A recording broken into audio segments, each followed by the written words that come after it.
What will the internet look like if it were designed with a feminist principle at its core? Today, we are exploring how feminist values can reshape our digital world to be more equitable, accessible, and empowering for everyone. The feminist principles of the internet are a comprehensive framework that examines internet rights through the lens of gender equality and sexual rights. These principles emerged from collaborative efforts beginning with a 2014 gathering in Malaysia organized by the Association for Progressive Communications, where 50 activists from various fields including sexual rights, women's rights, and internet advocacy came together. The framework consists of 17 principles organized into 5 key areas: access, movement, economy, expression, and embodiment. These principles serve as a tool for women to better understand and address technology-related issues. Access. Feminist internet principles recognize that internet access is not a luxury. It is a fundamental right. This means addressing the digital divide that affects women, rural communities, people with disabilities, and economically marginalized groups. The 2023 GSMA Mobile Gender Gap Report highlights a significant gender disparity in mobile internet access and smartphone ownership in Kenya. According to this report, 59% of Kenyan men used mobile internet compared to 39% of women.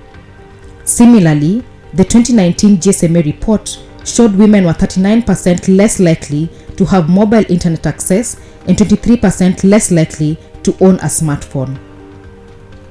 These numbers highlight the gender digital divide that not only exists in Kenya but globally.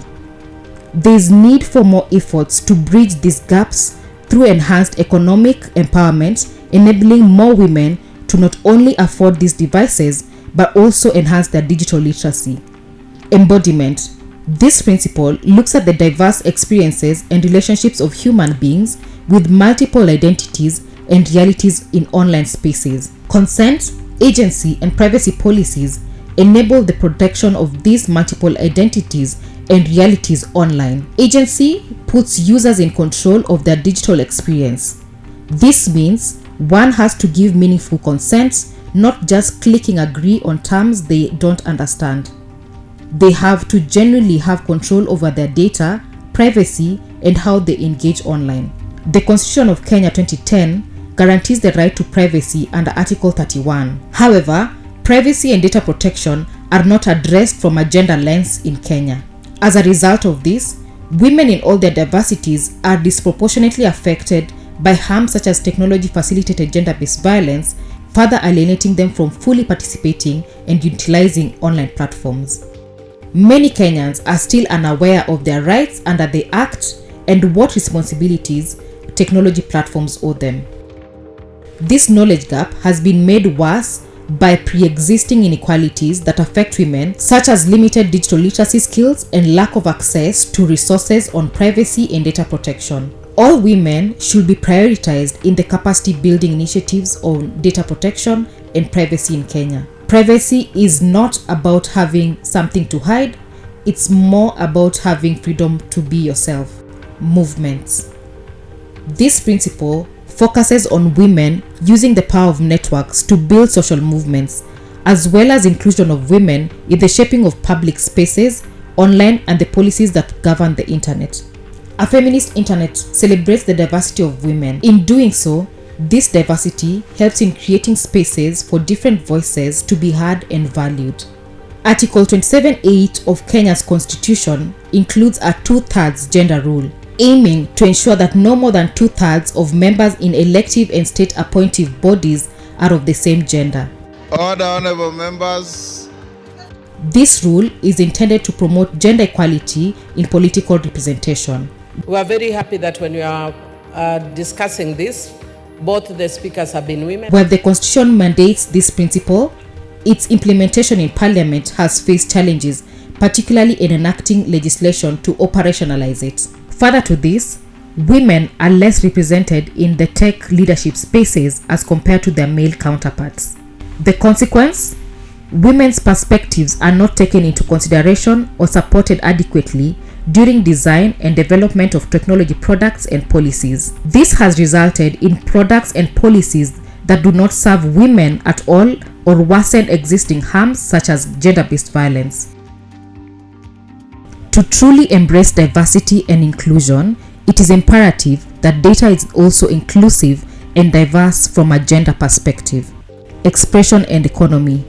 True freedom means creating spaces where marginalized voices can be heard without being drowned out by harassment or hate. Ordinary citizens can now access online platforms and be able to articulate their thoughts in a way that is actually unprecedented, because they are able to express themselves freely. It's about balancing free expression with the right to participate safely online. In Kenya, the online space has become a crucial platform. However, harms such as technology-facilitated gender-based violence contribute to self-censorship, hence reducing the full participation of women online. In 2023, Kiktanet conducted a research entitled Unmasking Trolls: Research on Online Gender-Based Violence in Kenya. This research drew respondents from 28 counties within Kenya. 59% of women reported that they had experienced technology-facilitated gender-based violence directly, as opposed to 33% of their male counterparts. To truly ensure that the benefits of technology for social, economic, and political advancements are achieved, there is need to create policies that promote a free, fair, and transparent internet, promote accountability of technology platforms and perpetrators, enhance support for victims and survivors of online harm. When we apply feminist principles to internet design, we create digital spaces that work better for everyone, not just a privileged few. The internet we want is possible, but it requires intentional action to build it.